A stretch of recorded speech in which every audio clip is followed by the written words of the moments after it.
Asia cup জিততে গেলে ভারতীয় দলের দরকার একটা বেস্ট কম্বিনেশনের প্লেইং 11।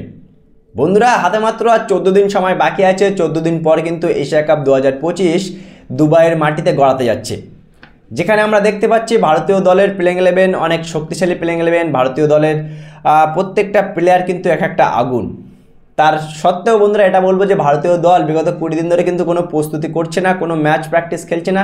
হাতে গোনা 2-1টা প্লেয়ার ডোমেস্টিক লিগ খেললেও বা বেশিরভাগ প্লেয়াররা কিন্তু বিশ্রাম মোডে আছে। ওদিকে দেখতে গেলে বাংলাদেশ তারা আগামী 30 তারিখ থেকে নেদারল্যান্ডের সাথে 3 ম্যাচ টি20 সিরিজ খেলে প্রস্তুতি সারবে এশিয়া কাপের। পাকিস্তান, আফগানিস্তান এবং ইউএই তারাও কিন্তু বন্ধুরা প্রস্তুতি সারছে টি20 সিরিজ খেলে।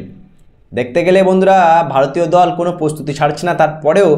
তারপরেও আমি বলবো যে ভারতীয় দলের যে প্লেইং 11, এই প্লেইং 11 যদি মাঠে নামায়, বা আমি যে প্লেইং 11টা বানিয়েছি বন্ধুরা, এই প্লেইং 11 যদি মাঠে নামায়, তা বাংলাদেশ, পাকিস্তান, শ্রীলঙ্কা কোনো টিমই আমাদের কাছে ধার খাবে না।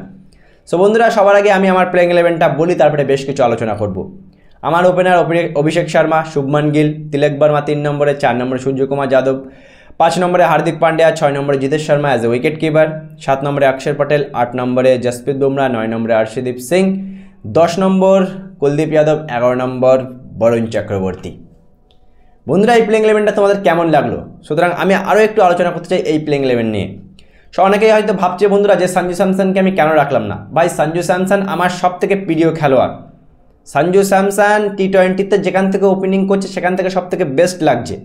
কিন্তু বন্ধুরা, অন পেপার দেখতে গেলে সঞ্জু স্যামসনের জায়গা কিন্তু হচ্ছে না। তার কারণ অ্যাজ এ ভাইস ক্যাপ্টেন হিসেবে শুভমান গিল কিন্তু কনফার্ম প্রত্যেকটা ম্যাচ খেলবে। সুতরাং শুভমান গিল তো অভিষেক শর্মার সাথে ওপেনিংই করবে। মিডল অর্ডারে সঞ্জু স্যামসন ততটা তার ভালো রেকর্ড নেই, বা 6 নম্বর পজিশনে সঞ্জু স্যামসনকে হয়তো না রেখে জিতেশ শর্মাকেই রাখবে। আমার মতে বন্ধুরা সঞ্জু স্যামসন থাকা উচিত, কিন্তু সঞ্জু স্যামসন যদি থাকে তাহলে 6 নম্বরে সঞ্জু স্যামসন, মানে 6 নম্বরে তার কোনো প্রয়োজন নেই। তাকে যদি প্লেইং 11-এ খেলায় তাহলে তাকে ওপেনিং করানো উচিত, কিন্তু শুভমান গিল যেহেতু আছে সেহেতু হয়তো সঞ্জু স্যামসনের জায়গা হবে না। এটা কিন্তু দুর্ভাগ্যজনক।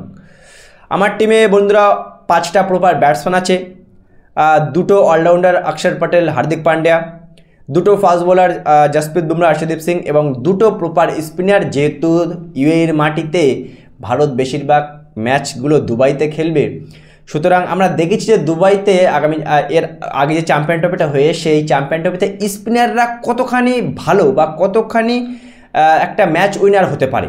বরুণ চক্রবর্তী একাই কিন্তু বন্ধুরা কাঁপিয়ে দিয়েছিল। আর বরুণ চক্রবর্তীর সাথে যদি কুলদীপ যাদব টিমে থাকে তাহলে তো বন্ধুরা কোনো টিম ধার খাবে না আমাদের কাছে। সুতরাং প্লেইং 11টা তোমাদের কেমন লাগলো বন্ধুরা অবশ্যই জানাবে। 5টা প্রপার ব্যাটসম্যান, 2টো অলরাউন্ডার, 2টো ফাস্ট বোলার এবং 2টো প্রপার স্পিনার। এই টিম নিয়ে যদি বন্ধুরা ভারতীয় দল এশিয়া কাপে নামে তাহলে পাকিস্তান, বাংলাদেশ, শ্রীলঙ্কা, আফগানিস্তান কোনো টিমই টান খাবে না। বন্ধুরা, তোমাদের কি মনে হয় তোমাদের বেস্ট প্লেইং 11, বা তোমরা কাকে দেখতে চাও এশিয়া কাপ 11-এ? অবশ্যই তোমাদের 11টা কমেন্ট সেকশনে জানাতে পারো।